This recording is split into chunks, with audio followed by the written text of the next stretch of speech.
Hello. The COVID-19 pandemic has drastically changed all of our lives.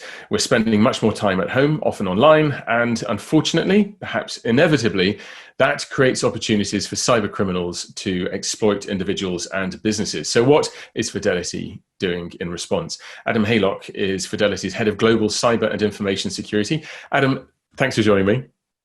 Thanks, Richard. What additional security challenges have customers faced, and what steps should customers take to address them? What our customers are seeing is that they're consuming services in a different way. So organisations are moving more of those services online. Organisations themselves are becoming more digital, and so the customers have to keep up with that.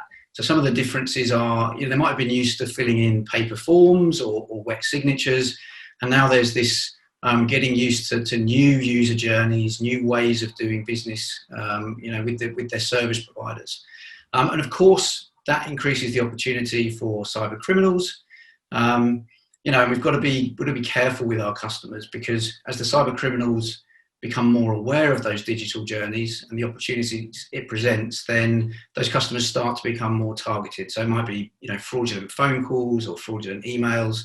So we need to be taking care of our customers and keeping them aware. So there are benefits to these new ways of working, but that does mean that inventive criminals, I suppose, have got an opportunity to come up with clever ways of defrauding us. So how have external cybersecurity threats changed in recent months? And what steps is Fidelity taking to make sure that customer data remain protected?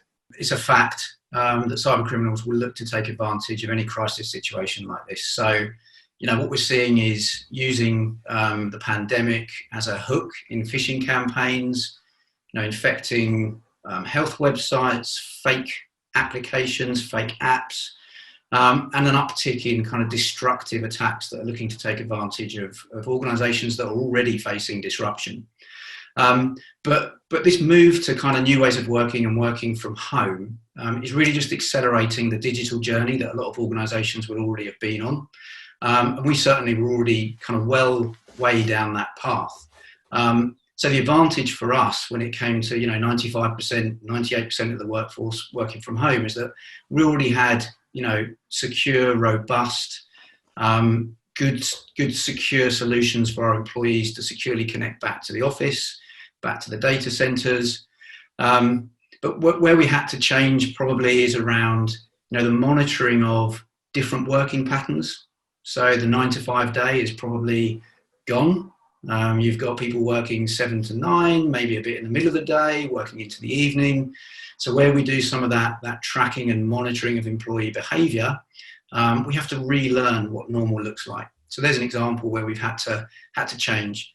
The other area is really on making sure that we stay engaged with our employees. They are our last line of defence. So making sure that we've kept them aware of the risks, the different risks that they might face from working from home, helping them to secure their home networks, their equipment at home, and just making them continue to feel connected, so that they remain to be diligent, and form a really important part of our defence. So that's the advice that you're giving employees of Fidelity. But what about customers who are watching this? What advice would you give them to help them protect their Fidelity accounts? So we would say, it's all about, using the right authentication credentials. So choosing a really good passphrase. And I've gone after passphrase there rather than password. So passphrase is a bit longer. Maybe it's a couple of, words that mean something to you and you join them together. The longer, the better. And really, really importantly, don't reuse that passphrase across multiple online services. We see many times where one online service is breached, and what the cyber attackers will do is they'll use that compromised password, that compromised set of credentials, and they'll just spray it across all sorts of other online services looking to get lucky. So do not reuse passphrases across multiple services. And then simple things, keeping your devices up to date, making sure your software is kept up to date, taking extra care on public Wi-Fi. It's called public Wi-Fi because it is public, so it's prone to kind of eavesdropping attacks and things like that. And then be suspicious of anyone that's asking you for remote access to your device. Again, we do see a bit of this. Cold calls into customers, asking for access to their devices. Once you give access to your device to a threat actor or a fraudster, then they've got pretty easy access into your account as well. So just be mindful of that risk as well.